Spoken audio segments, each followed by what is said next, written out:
I'm Amanda Sullivan, 38, former Chief Engineering Officer at Sullivan Industries, our family's aerospace company. Yesterday, my parents called me into the office and fired me for being too expensive, despite delivering record profits for 12 straight quarters. 12 years of 70-hour workweeks, postponed marriage, and unwavering loyalty, gone in a 15-minute meeting. Now Dad's calling me in panic because the company's imploding since they replaced me with my incompetent brother Lawrence, who couldn't engineer his way out of a paper bag. I'm still processing everything that happened, but before I share my story, let me know where you're watching from in the comments. This family betrayal cut deeper than I ever imagined possible, and if you've experienced workplace karma or family disloyalty, hit subscribe to join others who understand that blood relations don't guarantee loyalty. Now, let me take you back to where it all began. Sullivan Industries wasn't just a company to me. It was my heritage, my future, and supposedly my birthright. My grandfather, Harold Sullivan, founded the company in 1972 with nothing but brilliant engineering instincts and an old garage in Detroit. He built it from scratch, creating innovative aerospace components that eventually became industry standards. Growing up, the dinner table conversations were about thrust ratios and material fatigue testing rather than typical family matters. I absorbed it all like a sponge, fascinated by the complex world my grandfather had created. From the time I could hold a screwdriver, my father James groomed me to take over the family business. "Amanda, you've got the Sullivan engineering gene," he'd say proudly, watching me disassemble and reassemble my toys with methodical precision. Unlike my younger brother Lawrence, who was more interested in video games and socializing, I showed a natural aptitude for mechanical concepts. My mother Margaret, although not an engineer herself, encouraged my technical interests while simultaneously pushing Lawrence toward the people side of the business. I followed the path laid out for me with enthusiasm. After graduating high school as valedictorian, I earned my engineering degree from MIT, graduating summa cum laude. During summers, I completed prestigious internships at Boeing and Lockheed Martin, where I received multiple job offers with six-figure starting salaries. Despite these lucrative opportunities, I never questioned my return to Sullivan Industries. It wasn't just duty. I genuinely wanted to build on my grandfather's legacy. "You're making the right choice," my father assured me when I declined a particularly tempting offer from SpaceX. "Someday, all of this will be yours." My early years at Sullivan Industries were challenging but fulfilling. Despite my credentials, I started on the shop floor, learning every aspect of production. The veteran engineers, men who had worked alongside my grandfather, tested me relentlessly, but I earned their respect through competence rather than my last name. Within 18 months, I was leading my first project team. Even then, I noticed concerning patterns in how my parents treated Lawrence compared to me. While I worked 60-hour weeks learning the business from the ground up, Lawrence was given a cushy sales position immediately after his business degree from a mid-tier state university. His frequent extended lunches and early departures went unmentioned at family dinners, while every minor mistake I made became a topic of discussion. "Engineering requires precision, Amanda," my father would lecture, ignoring that Lawrence had lost another potential client by being unprepared. Despite these double standards, I thrived.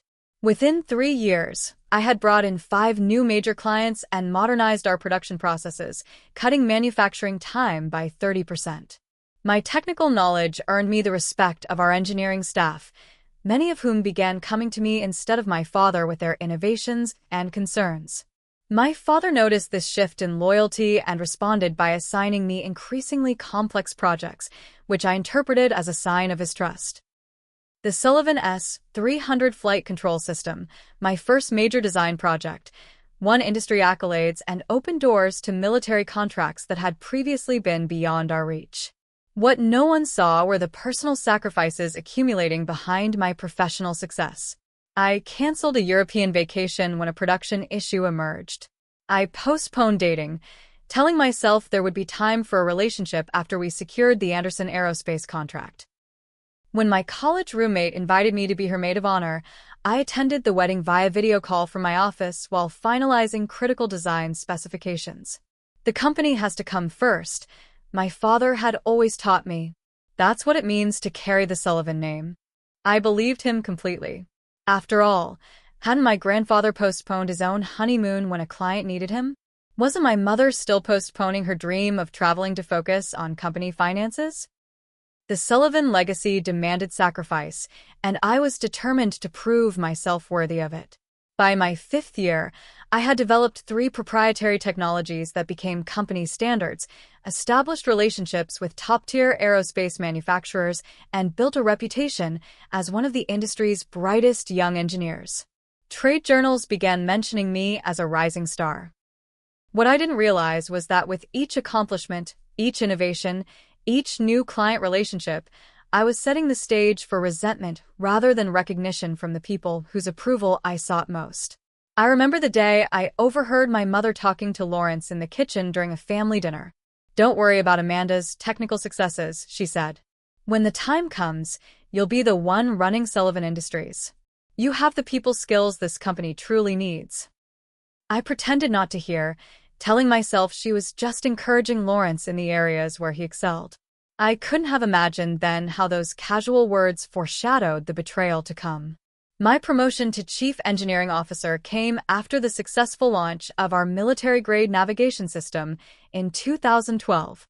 The project had been on the brink of failure when my father reluctantly handed it to me, following the resignation of our previous engineering director. Working nights and weekends for 3 straight months, I redesigned critical components, salvaged client relationships, and delivered the system not only on time, but exceeding performance specifications. The morning after the successful final testing, my father called me into his office. For once, he seemed genuinely impressed. "You've earned this," he said, sliding the official promotion letter across his desk. The moment should have felt triumphant, but his next words tempered my joy. "Let's see if you can handle the real pressure now." That real pressure arrived 6 weeks later in the form of the Barrett Aerospace contract, a $40 million opportunity to develop next-generation control systems for commercial aircraft. It was the largest potential deal in Sullivan Industries' history, one that would transform us from a mid-sized supplier to a major industry player. My father made it clear, landing this contract was entirely my responsibility. "This is your chance to prove yourself," he said. "Don't disappoint the family." For the next 3 months, I lived and breathed the Barrett proposal. I assembled our most talented engineers, personally reviewed every specification, and developed innovative solutions to problems the client hadn't even anticipated yet. When presentation day arrived, I delivered a technical briefing so comprehensive that Barrett's chief technology officer later told me they had canceled meetings with 2 other potential suppliers. "We knew within 20 minutes that Sullivan Industries was the only choice," he said. With the Barrett contract secured, Sullivan Industries began its transformation. Our workforce grew from 20 engineers to over 150 employees within 18 months.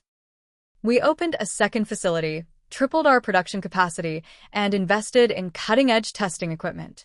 Revenue climbed steadily from $2 million annually to over $45 million. Each quarterly meeting showed greater profitability, and trade publications began featuring Sullivan Industries as an emerging aerospace powerhouse. At the center of this growth was my most significant innovation, the Sullivan S-500 aircraft control system. Revolutionary in its design, the S-500 offered unprecedented precision, reliability, and energy efficiency. I had conceptualized it during a rare weekend off, sketching initial designs on napkins at a coffee shop. 18 months of intensive development followed, with me personally leading the engineering team through countless iterations and testing phases.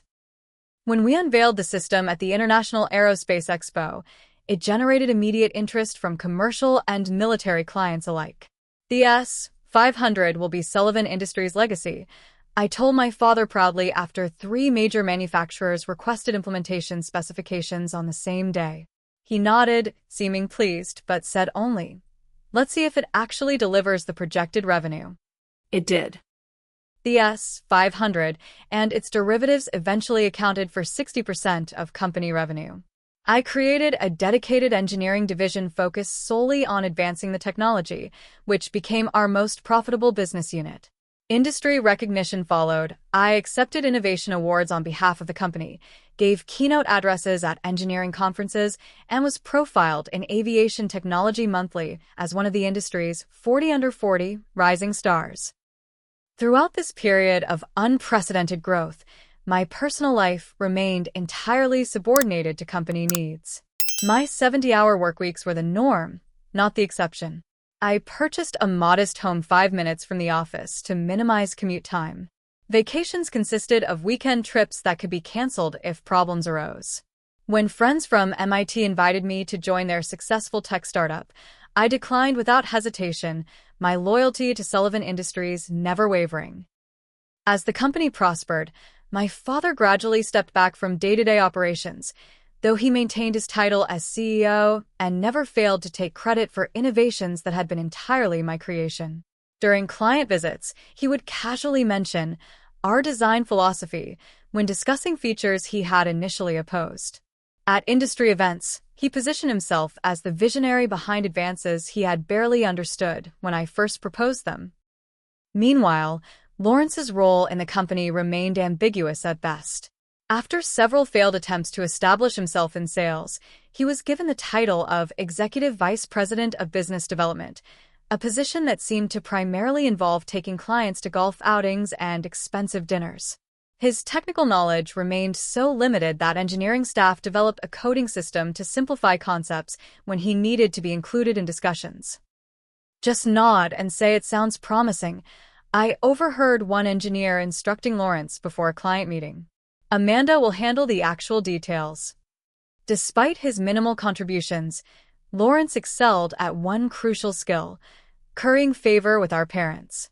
He praised my father's mentorship during family dinners, consulted my mother on business decisions that should have been operational matters, and positioned himself as the loyal child who prioritized family above all.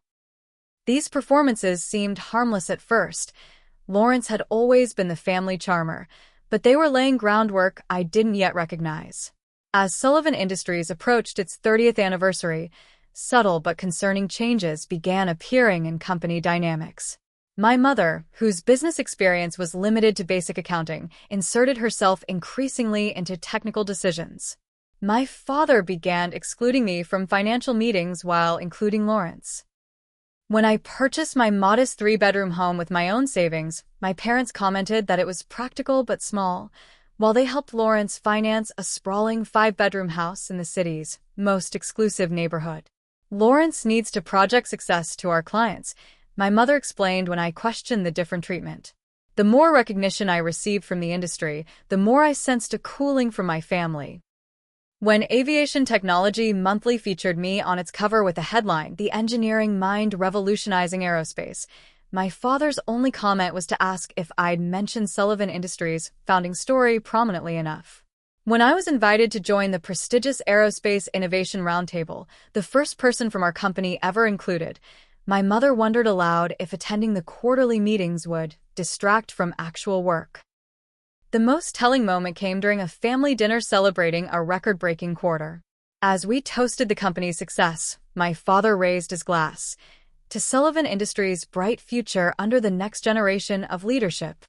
His eyes rested not on me, who had designed the products generating 90% of our revenue, but on Lawrence, who smiled with unexpected confidence. "I won't let the family down," Lawrence said, returning the toast. Something in his tone made me uneasy, but I dismissed the feeling. After all, the company's trajectory was undeniable, my position seemed secure, and surely my parents recognized who was truly driving our success. I couldn't have been more wrong. The first concrete sign that something was shifting came when my father's assistant scheduled a quarterly strategy meeting without including me. When I mentioned the oversight, she looked uncomfortable. "Mr. Sullivan said this one is just for family leadership," she explained. "I'm family leadership," I replied, confused. "I meant your father, mother, and Lawrence," she clarified, not meeting my eyes. I confronted my father afterward, trying to keep my tone casual. "Was there a reason I wasn't included in today's strategy meeting?" He waved dismissively. "Just financial planning, nothing engineering related." Lawrence needs to understand the business side more thoroughly if he's going to take over someday. The phrase take over lingered in my mind. Take over what? The entire company? Wasn't I already running the most critical and profitable division? This exclusion became a pattern. Financial reviews, long-term planning sessions, meetings with our corporate attorneys. Suddenly, these were non-technical matters that didn't require my presence. Meanwhile, Lawrence began appearing in my territory with increasing frequency, asking questions about our engineering processes and client relationships that seemed more like intelligence gathering than genuine interest. During a family dinner that spring, Lawrence casually mentioned an innovative approach to the Raytheon contract that I had developed the previous week. I was thinking we could modify the control architecture to incorporate redundant failsafes, he said, using terminology I knew he didn't understand. It would give us a competitive edge. My father nodded approvingly. That's exactly the kind of forward thinking we need. I stared at Lawrence, recognizing my exact words from a team meeting he hadn't even attended. He must have been reading my project notes or getting information from someone on my team. When I tried to clarify that this was already being implemented, my mother interrupted to ask about Lawrence's recent client dinner. The subtle sabotage continued. In meetings where we both attended, Lawrence would slightly restate my recommendations, as if they were his refinements. Documents I sent to my father would return with comments in Lawrence's handwriting. Technical accomplishments from my division began appearing in company newsletters under general leadership initiatives rather than credited to my team. Then came the salary disclosure. I hadn't thought much about compensation. My focus had always been the work itself and the company's success. But when an HR file was accidentally included in some paperwork my assistant brought me, I discovered something shocking. Lawrence's salary was 32% higher than mine, despite my much greater responsibilities and measurable contributions to the bottom line. I took a deep breath and scheduled a meeting with my father to discuss the discrepancy professionally. He listened with a stony expression as I outlined my contributions to the company and the industry recognition I'd received.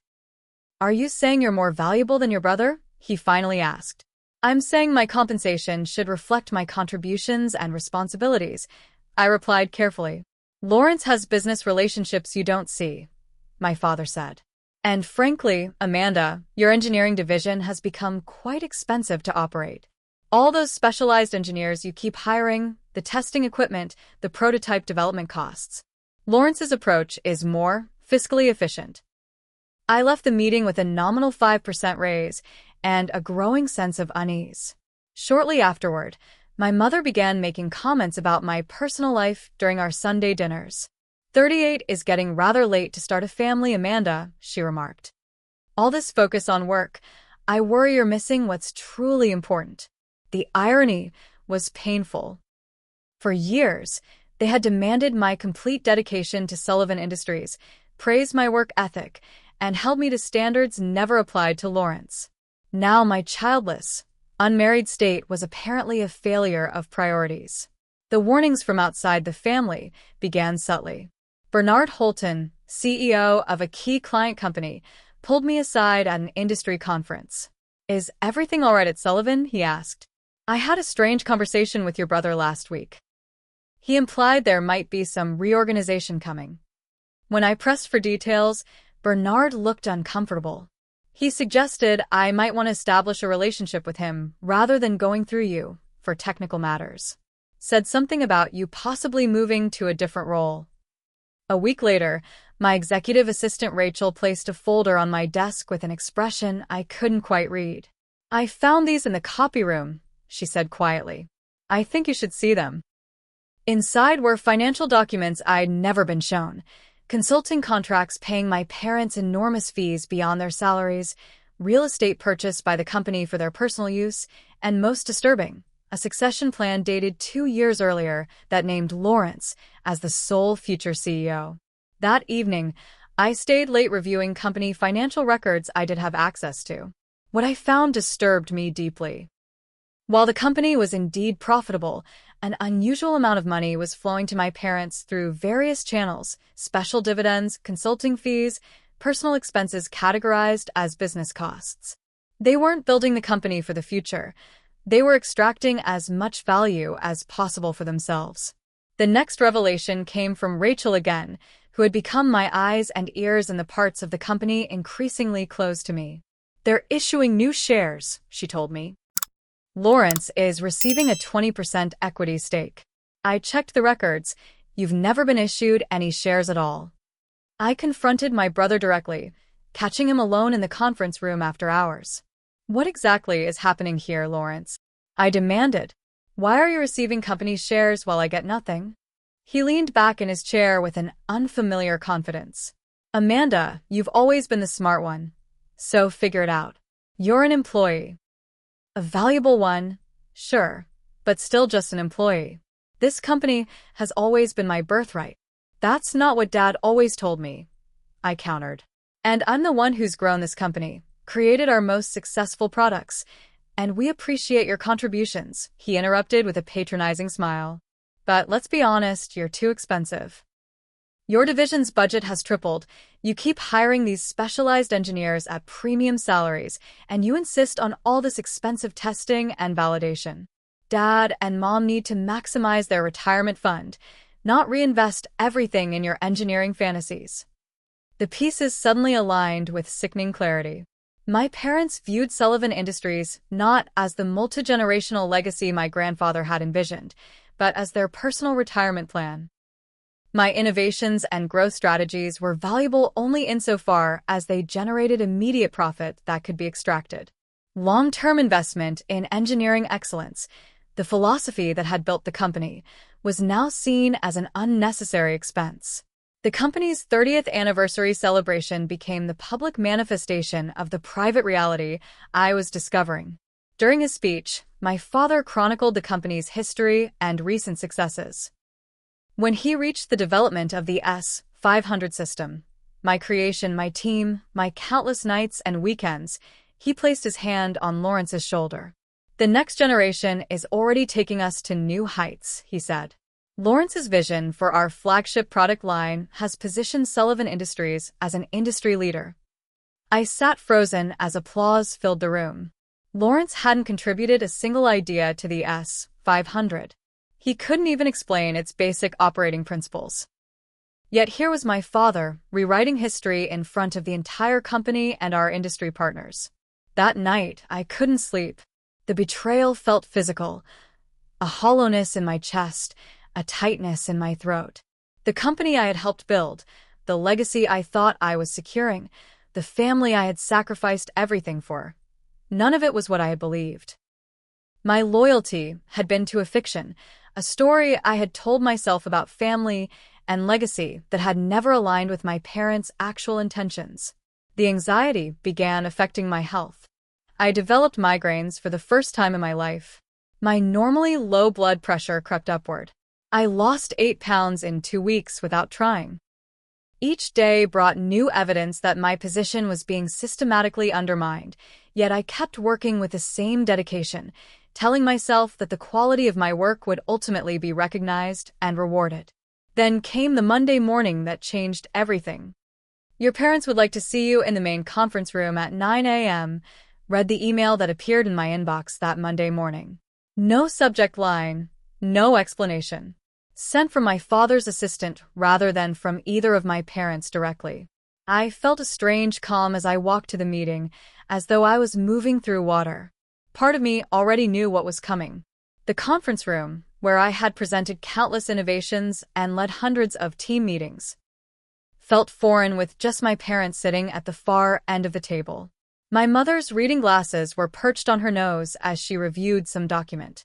My father was typing on his phone, not looking up when I entered. "Sit down, Amanda," he said, still focused on his screen. The next 15 minutes remain etched in my memory with perfect, painful clarity. "We've been reviewing the company financials," my father began, finally setting his phone down.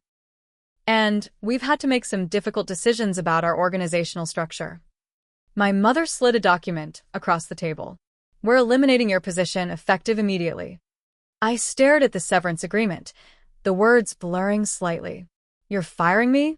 After 12 years. "We prefer to call it restructuring," my mother said.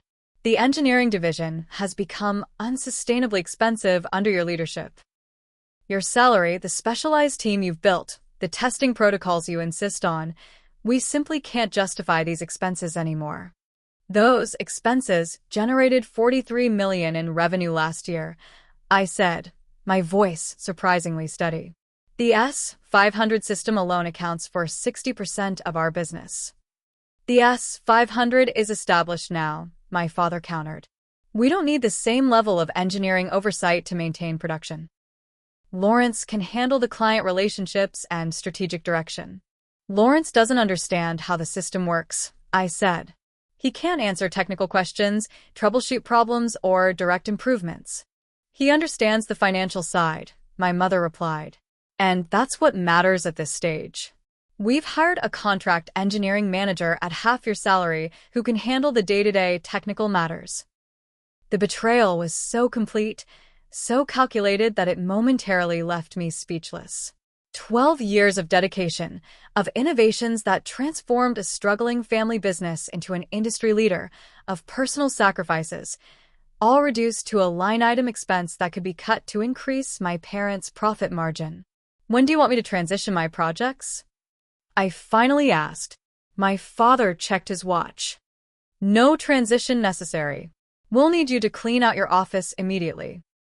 Lawrence has already been briefed on the status of all major projects. I have active designs, custom client implementations, research, all company property, my mother interrupted, pushing another document forward.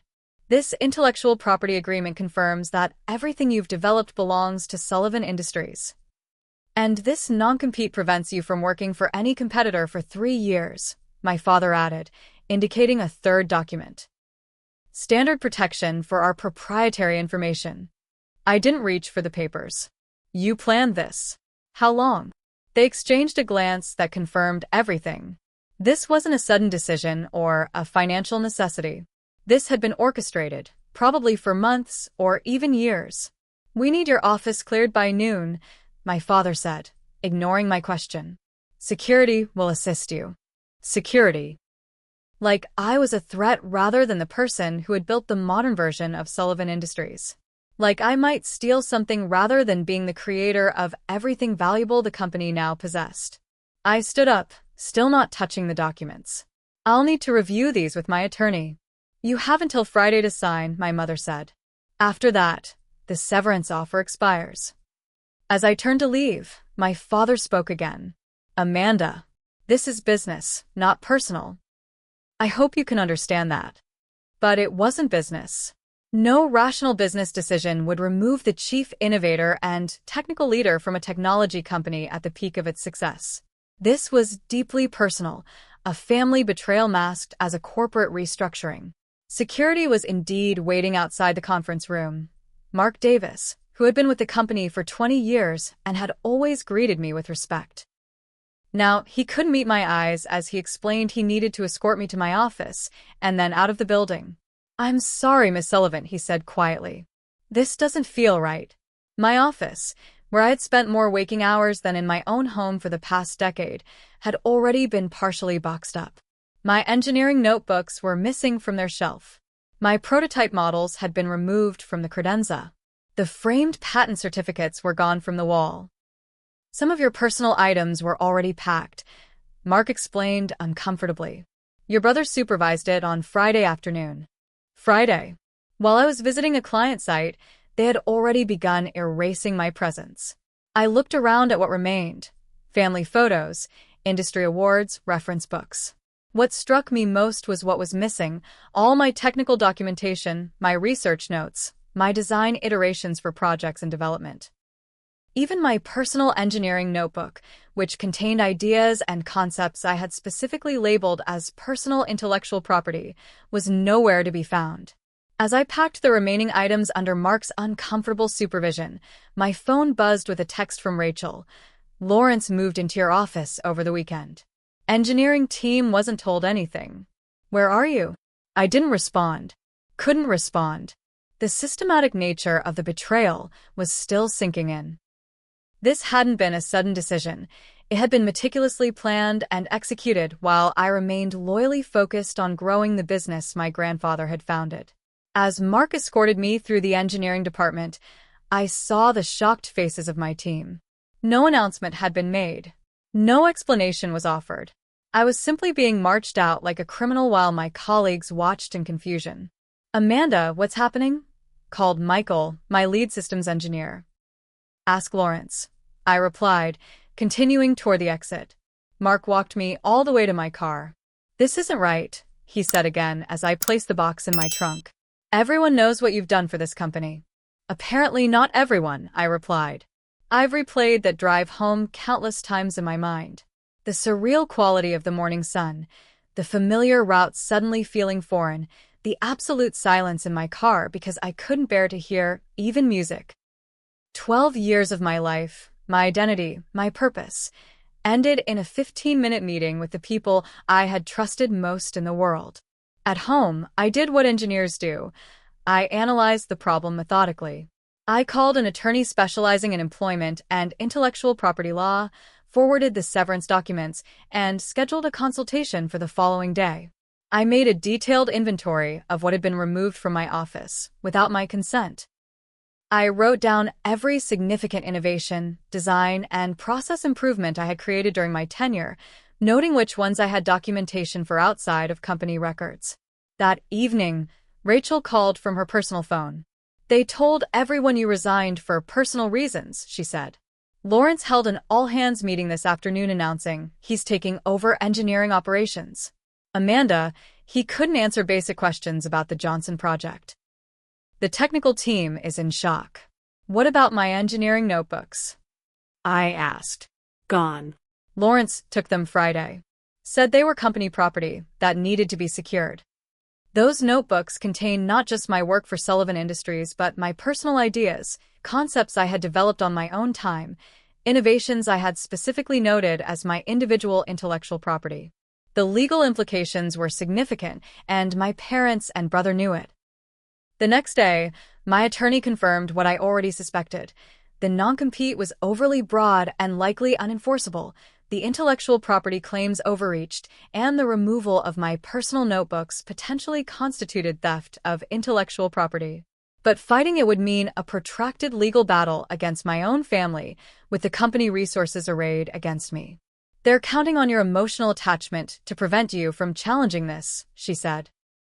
"But from a legal standpoint, they've made several actionable mistakes."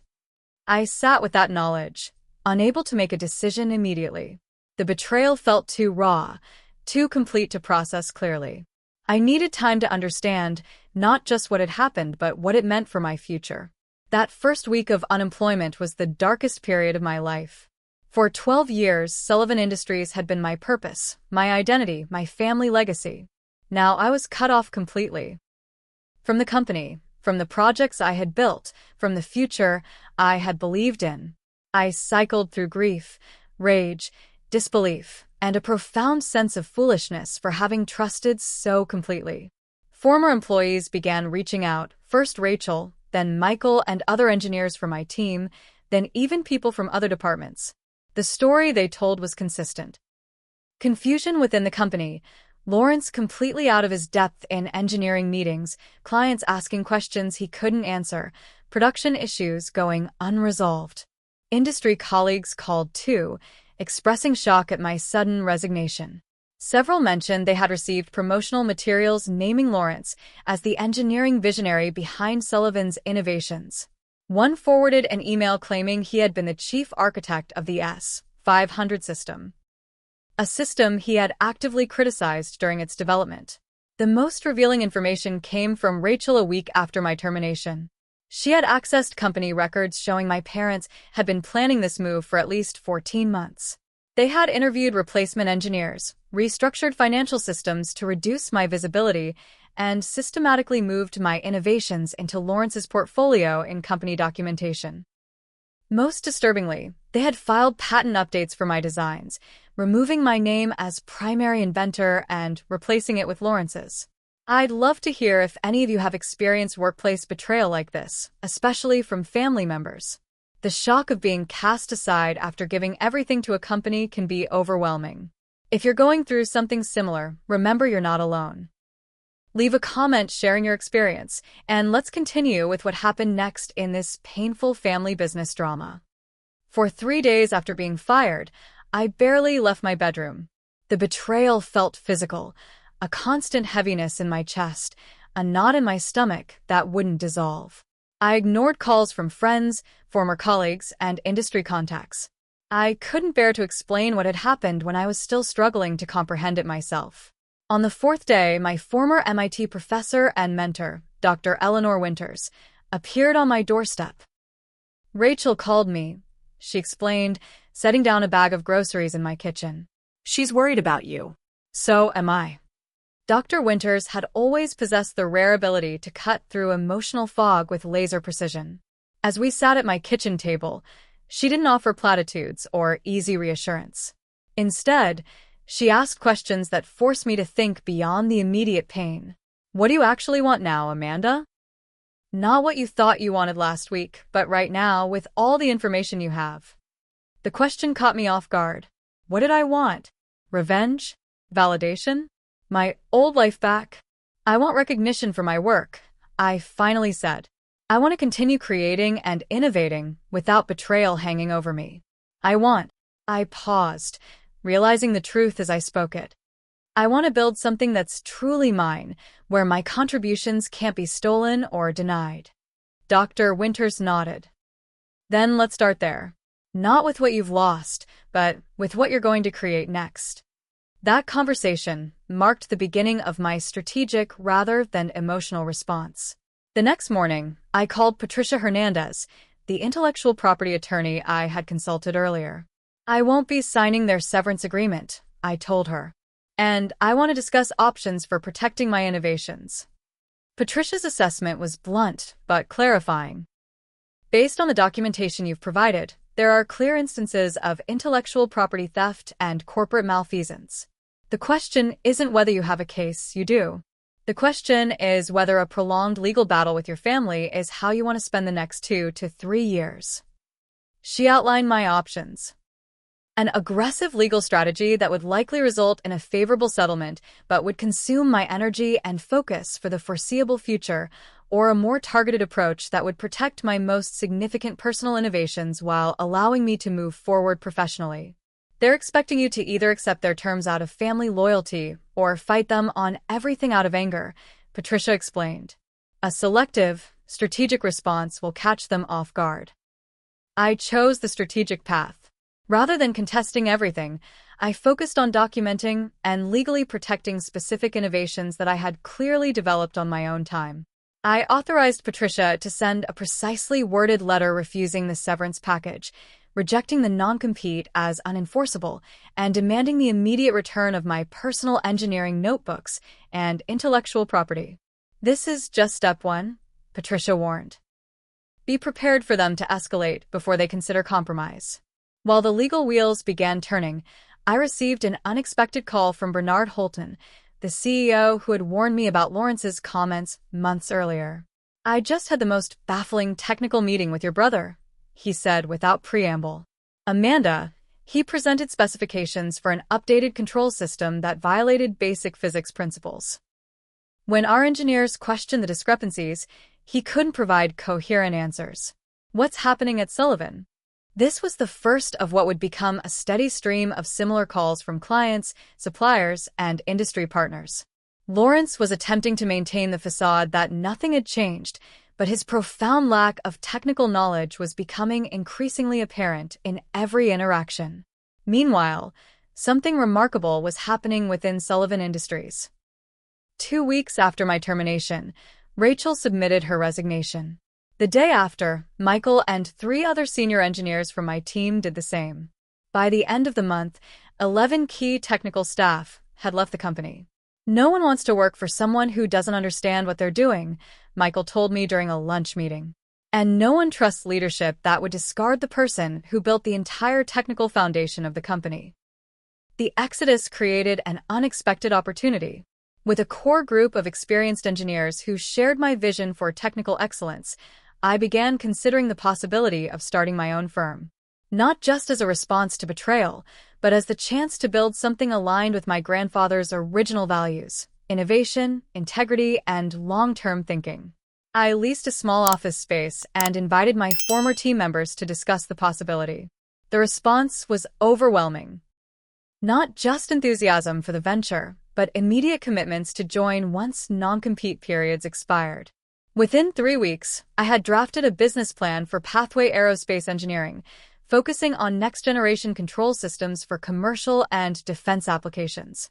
The first call from my father came exactly 1 month after he had fired me. I let it go to voicemail. "Amanda, we need to discuss some technical questions about the Raytheon implementation," he said, his voice lacking its usual confidence. "Call me back when you get this." I didn't.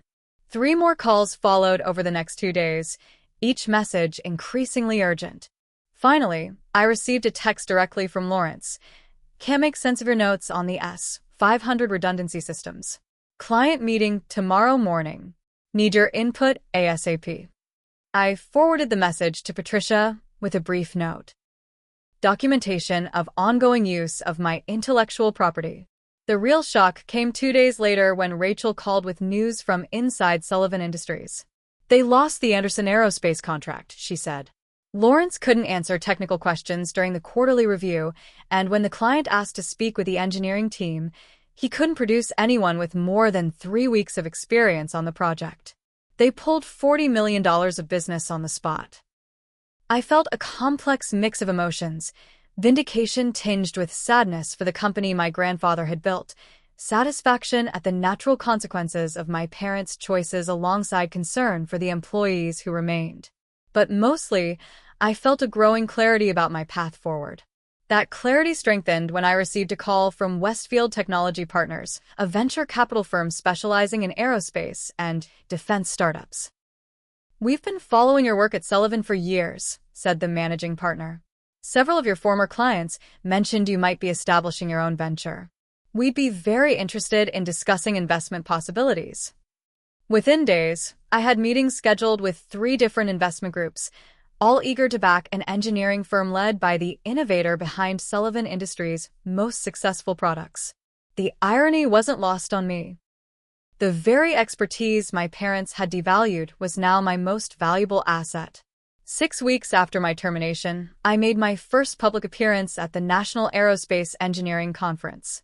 I had debated attending, knowing I would encounter industry colleagues who would question my departure from Sullivan Industries. But Patricia had been adamant. "Hiding creates the impression you've done something wrong," she said. "Appearing confident and focused on the future controls the narrative." She was right. At the conference, I was approached continuously by colleagues expressing support and clients inquiring about my future plans. Several mentioned concerning quality issues that had emerged in Sullivan products since my departure. Most significantly, 2 major clients took me aside to explicitly state they would follow me to any new venture. The most satisfying moment came during Lawrence's presentation on next-generation control systems, a session I attended incognito in the back row. He stumbled through slides I had created months earlier, unable to answer basic technical questions from the audience. When an engineer from Boeing asked about the adaptive response algorithms, a feature I had personally designed, Lawrence's answer was so incoherent that several attendees actually walked out. As I quietly exited the session, my phone buzzed with yet another call from my father. This time, I answered. "Amanda." His voice carried an unfamiliar note of anxiety. "We need to talk about the Johnson implementation. There are issues." "I don't work for Sullivan Industries anymore," I replied calmly. "Remember? I was too expensive." "This is serious, Amanda. The system is showing anomalies in testing. The client is threatening to reject the entire shipment." "That sounds like a problem for your engineering team," I said. "You know damn well we don't have an engineering team anymore." His composure cracked. "Half the department resigned, and the new hires don't understand your designs." "My designs?" I couldn't help but press the point. "According to company communications, Lawrence is the engineering visionary behind all Sullivan innovations." Surely, he can resolve these technical issues. The silence on the other end was telling. If Sullivan Industries wants to hire Pathway Aerospace Engineering as a consultant, you can contact our business office to discuss rates, I continued. Otherwise, I wish you luck with your technical challenges. I ended the call feeling neither triumph nor bitterness, just a clear-eyed recognition that I was finally establishing appropriate boundaries with people who had never respected mine. My mother's response came through a different channel. 3 days later, a mutual family friend forwarded me a link to her private Facebook post describing how her ungrateful daughter had abandoned the family business after everything we did for her and was now actively trying to destroy her brother's success out of jealousy. The post included childhood photos of Lawrence and me, carefully selected to show him as the loving brother and me as perpetually dissatisfied. It was a masterclass in manipulative narrative, and it would have wounded me deeply just weeks earlier. Now, I simply forwarded it to Patricia with the note, potential defamation to discuss. By the 2-month mark after my termination, Pathway Aerospace Engineering had secured initial funding, leased permanent office space, and begun the process of patenting my newest innovations, designs I had conceptualized but not documented within Sullivan Industries. Former team members were preparing to join as soon as their notice periods or non-competes allowed. Most significantly, 3 major clients had indicated they would transfer business to my new company once we were operational. The contrast between my forward momentum and Sullivan Industries' deterioration became increasingly apparent. Industry gossip reported production delays, quality control issues, and client dissatisfaction. The company's stock value had dropped 23%. Lawrence had been conspicuously absent from recent industry events, and rumors circulated about emergency board meetings. Then came the call that confirmed everything. Sullivan Industries' largest military contractor requested an urgent meeting with me, not to discuss future business, but to address concerns about systems already in production. We've identified critical failures in the latest S-500 implementation, the procurement director explained. The documentation indicates you were the principal engineer, but Sullivan claims they can't consult with you due to conflicting business interests. We're considering invoking the safety override clause in our contract to bring you in directly. The safety override was a standard provision in military contracts allowing manufacturers to consult with original designers regardless of current employment status when public safety was potentially compromised. Its potential invocation represented a worst-case scenario for Sullivan Industries, a public admission that they couldn't maintain the quality of their own signature product. As I ended the call, I realized that the company my grandfather had built, that I had helped transform into an industry leader, was now facing an existential threat, not because I had sought revenge, but because my parents and brother had fundamentally misunderstood what actually made the business valuable. The next day, my father called again. This time, I could hear genuine fear in his voice. "We need to talk, Amanda.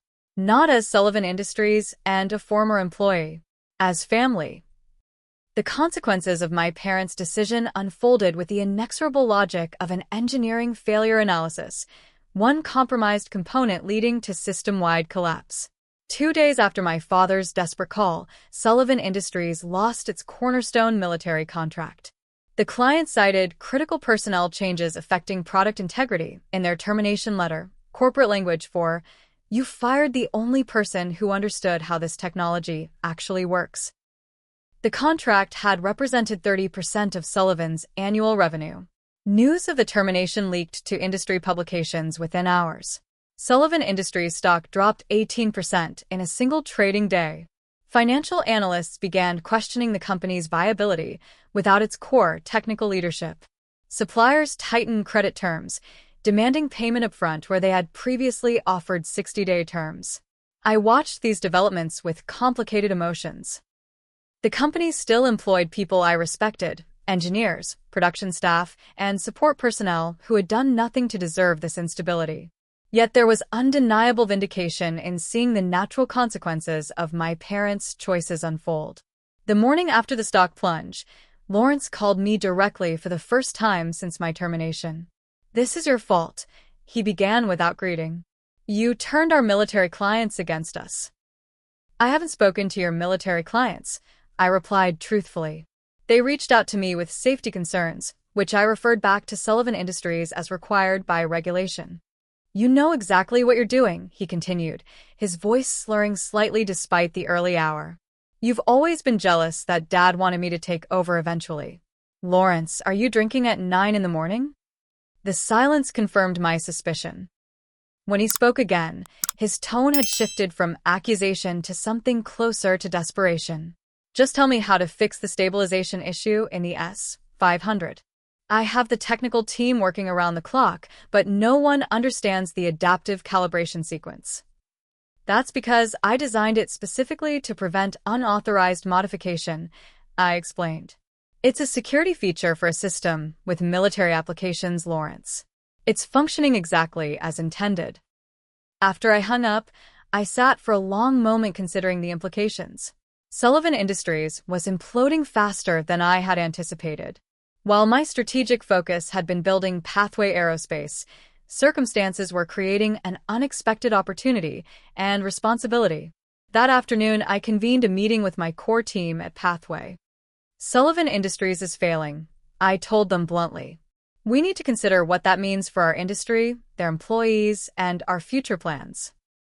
Michael, my former lead engineer, asked the question everyone was thinking. Are we accelerating our timeline to capture their market share? I'm considering a different approach, I replied. We may be in a position to acquire Sullivan rather than simply compete with it.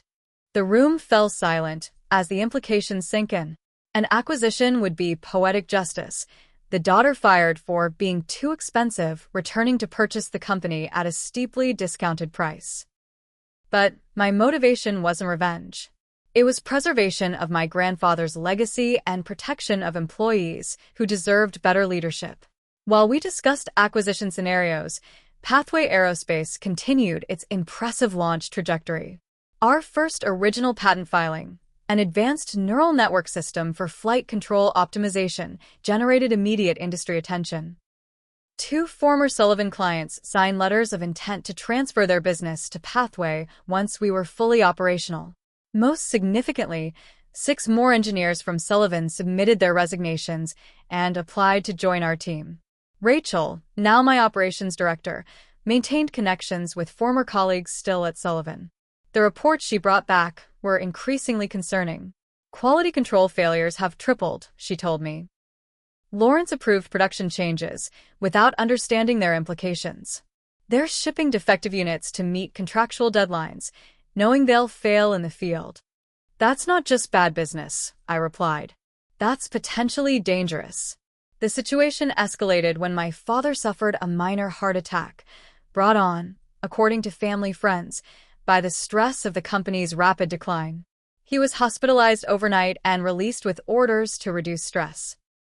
The incident led to my first direct contact with my mother since my termination. Are you satisfied now? She texted. Your father is in the hospital because of your vindictiveness. I chose not to engage with the accusation, responding only, I'm glad to hear Dad is recovering. I wish him good health. Her reply came hours later, markedly different in tone. The cardiologist says he needs to step back from day-to-day operations. We should talk. The meeting she proposed took place at a neutral location, a private room at the country club where my parents were members. I arrived early, prepared for accusations or manipulative appeals to family loyalty. What I encountered instead was something I never expected, my mother looking genuinely defeated. The company is failing, she admitted after tense initial greetings. Lawrence can't handle the technical side, clients are leaving, and the board is threatening to remove us from operational control. That's unfortunate, I replied neutrally. But I'm not sure why you're telling me this. We need your help, Amanda. The words seemed physically painful for her to say. Your father can't return to full-time management. Lawrence is... She paused, searching for words. Lawrence is struggling with the pressure. You fired me, I reminded her. You allowed my personal engineering notebooks to be confiscated. You supported Lawrence claiming credit for my innovations. And now you want my help. We made a mistake, she said, the admission clearly costing her considerable pride. We didn't fully understand what you contributed to Sullivan Industries. The acknowledgement was both gratifying and infuriating in its understatement. They hadn't fully understood that the chief engineer and innovator was essential to an engineering company. The willful blindness was almost incomprehensible. I have my own company now, I told her. Pathway Aerospace is my priority. What if? She hesitated. What if we discussed you returning in a leadership capacity? Co-CEO with Lawrence, perhaps? The offer might have tempted me months earlier, when the wound was fresh and I still longed for the validation of my family's recognition. Now it seemed almost quaint in its inadequacy. That's not possible, I said. But Pathway might be interested in discussing an acquisition of Sullivan Industries, assuming due diligence confirms salvageable value. The shock on my mother's face was nearly comical. You want to buy the company? From us? It would be a business transaction, not a family matter, I clarified. Sullivan has valuable patents, manufacturing capabilities, and some remaining client relationships. Those assets might complement Pathway's growth strategy. I left her with that possibility to consider, knowing it would need to be discussed with my father and the board. As I drove away, I realized how profoundly my perspective had shifted. I no longer needed my parents' approval or recognition. Their company was now simply a potential business acquisition. Nothing more, nothing less. 2 days later, my attorney received a call from Sullivan Industries' corporate counsel requesting preliminary acquisition discussions.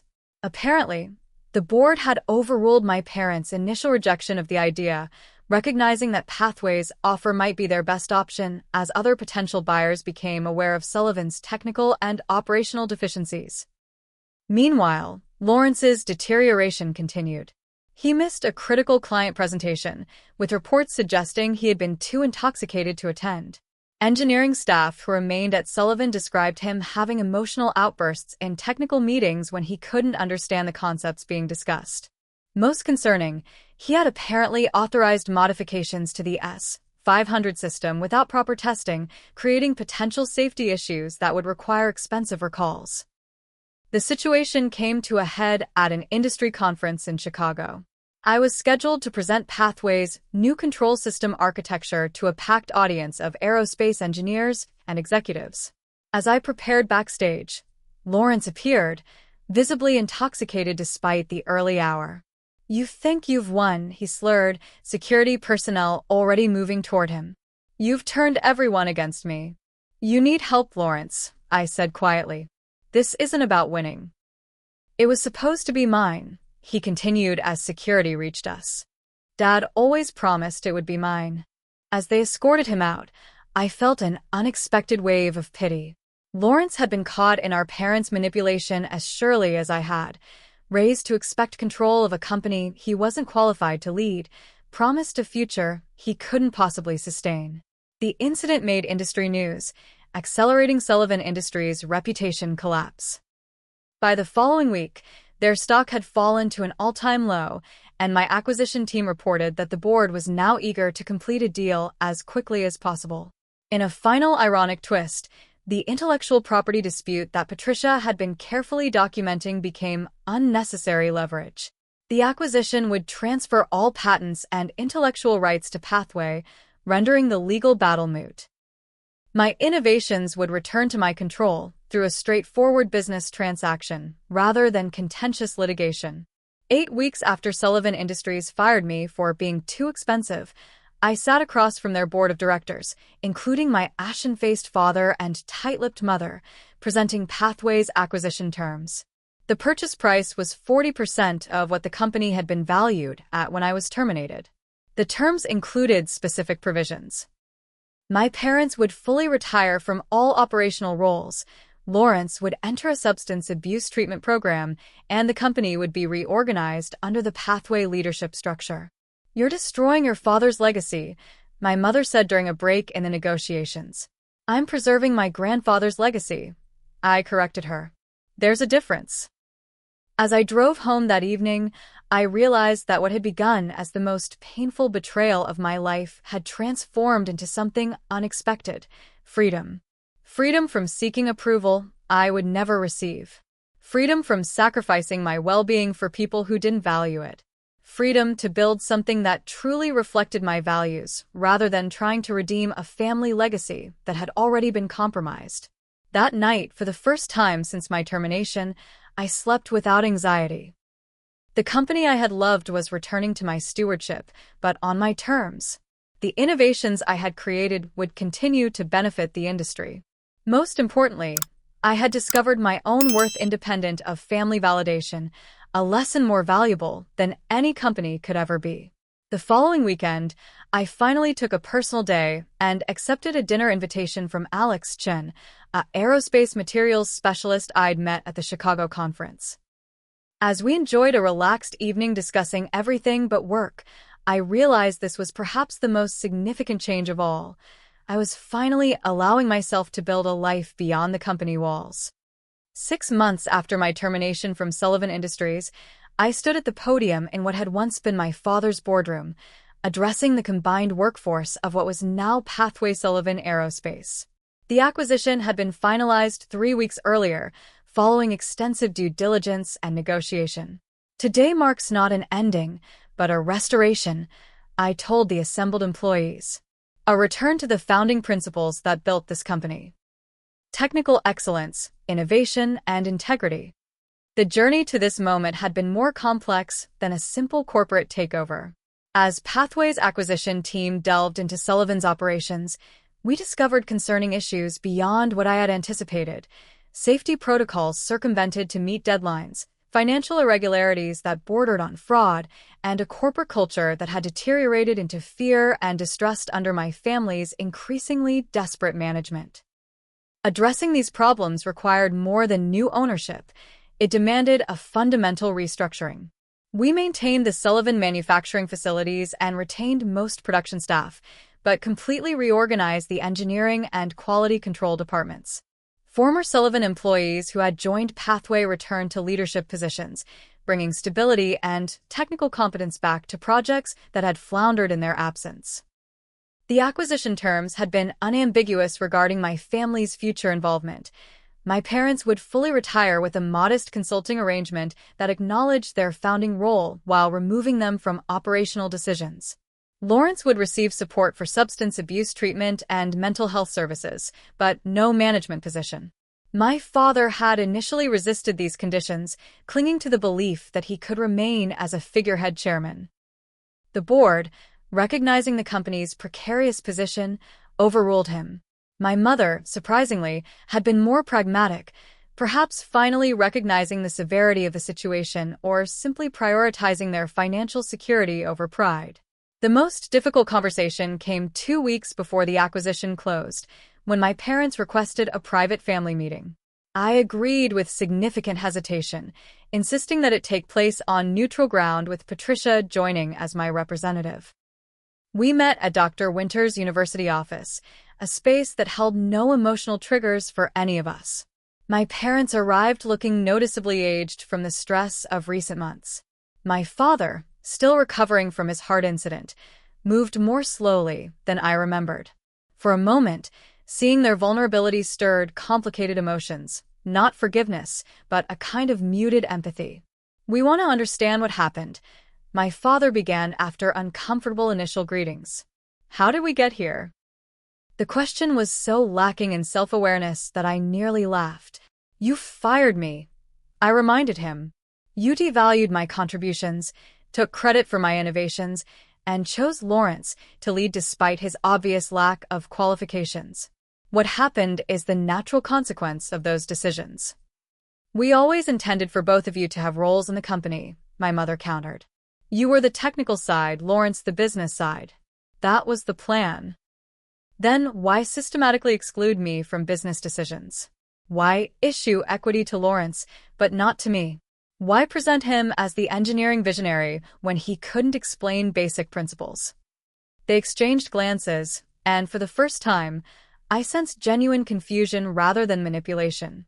They truly didn't understand the contradiction in their actions. "Lawrence needed the confidence boost," my father finally said. "You were always so capable, so self-sufficient. Lawrence needed more support to succeed." The revelation was both illuminating and infuriating. Their favoritism hadn't been calculated malice, but a profound blindness, seeing Lawrence's mediocrity as requiring protection while treating my excellence as something that needed no nurturing or recognition. "So you punished me for being competent," I said quietly, "and rewarded Lawrence for being inadequate." "We didn't see it that way," my mother insisted. "We were trying to balance things between you. By firing me? By taking my engineering notebooks? By claiming my innovations were Lawrence's work." My father looked genuinely uncomfortable. "The termination was a business decision. Your division was expensive to operate. My division generated 70% of company revenue," I countered. "That's not a valid business justification." The conversation continued in this vein, my parents unable or unwilling to acknowledge the fundamental betrayal at the heart of their actions, instead focusing on surface-level justifications that collapsed under minimal scrutiny. It was enlightening but ultimately unsatisfying, revealing not malicious intent but something perhaps more disappointing, a profound failure of perception and judgment from people I had once believed were wise stewards of my grandfather's legacy. As we prepared to leave, my father made one final comment that suggested at least partial recognition of reality. "Lawrence wasn't ready," he admitted quietly. "We thought he could grow into the role with the right support team. We were wrong." It wasn't an apology, but it was perhaps as close as he could come to acknowledging the magnitude of their miscalculation. Lawrence's reckoning came through a different channel. 3 days after entering a residential treatment program for alcohol dependency, he requested a meeting with me. Against Patricia's advice, I agreed to visit him at the facility. I found him markedly changed from the entitled, dismissive brother who had moved into my office before I was even terminated. Sobriety and therapy had stripped away his defensive arrogance, revealing something I hadn't seen since we were children: vulnerability. "I've been lying to myself for years," he said after we settled into the facility's visiting room. "Pretending I understood things I didn't, claiming achievements that weren't mine, believing I deserved a position I wasn't qualified for." "Why?" I asked simply. "Because Dad always told me I would run the company someday. It was promised to me from childhood, my birthright. But I knew I couldn't do what you did. I couldn't create or innovate or solve problems the way you could." He looked down at his hands. "So I convinced myself that those things weren't actually important, that relationships and business strategy were what really mattered." "Those things do matter," I acknowledged, "but not at the expense of understanding the core business." He nodded, seeming genuinely reflective. "When they fired you, I thought it meant I was right, that they valued my contributions over yours. It felt like validation. Then everything started falling apart, and I couldn't fix any of it. I couldn't even understand what was breaking." The conversation continued with surprising honesty. Lawrence admitted to feeling perpetually inadequate compared to me throughout childhood, retreating into social skills and charm as his domain while resenting my technical abilities. Our parents had exacerbated this division, praising his people skills while treating my engineering talent as simply expected. "I don't expect forgiveness," he said as our meeting concluded. "But I am sorry, Amanda. Not just for what happened at the company, but for years of resentment and undermining. You deserved better from your brother." This conversation, unlike the one with my parents, felt like genuine reconciliation, not erasing the past, but acknowledging it honestly as a foundation for something healthier. It was the beginning of a long process of rebuilding trust, but it was a beginning. The formal acquisition closing brought these personal resolutions into the professional sphere. The terms specifically addressed the future roles of all family members. My parents received emeritus titles and financial settlements that recognized their founding contributions while removing them from operational control. Lawrence would be offered an entry-level position after completing his treatment program. Not in engineering, but in client relations where his interpersonal skills could be valuable if properly directed. Most importantly, the company would operate under governance principles that prevented the kind of favoritism and personal agenda that had corrupted its original mission. A professional board with independent members would oversee major decisions. Clear succession planning would be implemented based on merit rather than family connections. The engineering-first ethos my grandfather had established would be restored as the company's guiding principle. 1 year after my termination, Pathway Sullivan Aerospace had not only stabilized but was thriving. We had recovered most of the clients lost during the turmoil, secured 3 major new contracts, and successfully integrated the best elements of both companies. Our stock value had increased 62% from the acquisition price, validating the business case for the merger. On a personal level, the transformation was equally profound. The European vacation I had postponed for years became reality. 3 weeks exploring Italy with Alex, who had become more than just a dinner companion. I established boundaries around my work hours, making time for activities and relationships I had previously sacrificed to company demands. Most significantly, I found myself free of the constant need to prove my worth to people who would never fully recognize it. My parents adjusted to retirement with predictable difficulty. My father especially struggled with his reduced role, occasionally sending unsolicited advice or criticizing decisions announced in company press releases. But the boundaries remained firm, and over time, our interactions evolved into something resembling a normal family relationship, not particularly close, but civil and occasionally even pleasant. Lawrence emerged from treatment with genuine commitment to recovery. He accepted the entry-level position in client relations, working under a senior director who provided both mentorship and accountability. His natural charm, now directed toward appropriate goals rather than self-aggrandizement, proved valuable in rebuilding relationships with customers who had been alienated during the company's difficult period.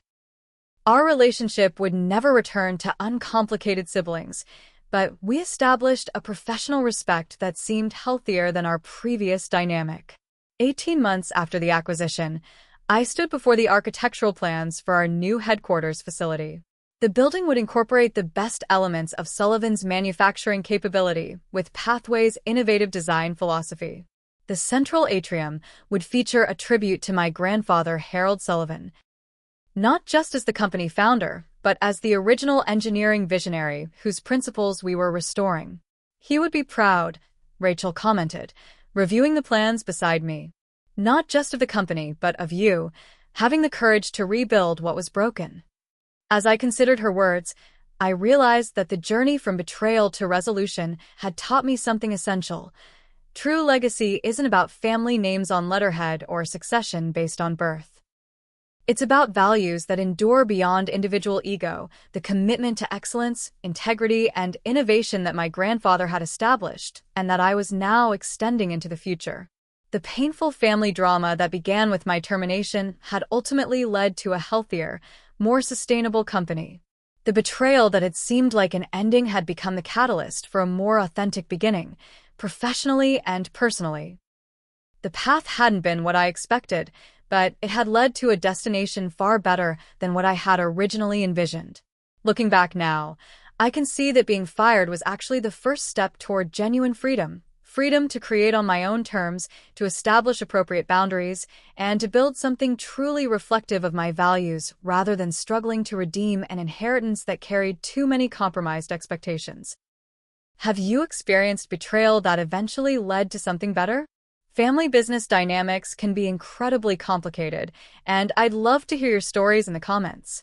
If this journey of standing up for your worth despite family pressure resonated with you, please hit like and subscribe to hear more stories of overcoming family business betrayal. Thank you for listening to my experience. May it help anyone facing similar challenges to find the courage to value themselves even when family doesn't. And remember to share this with anyone struggling with workplace family dynamics who might need to hear that sometimes the greatest success comes after the most painful rejection.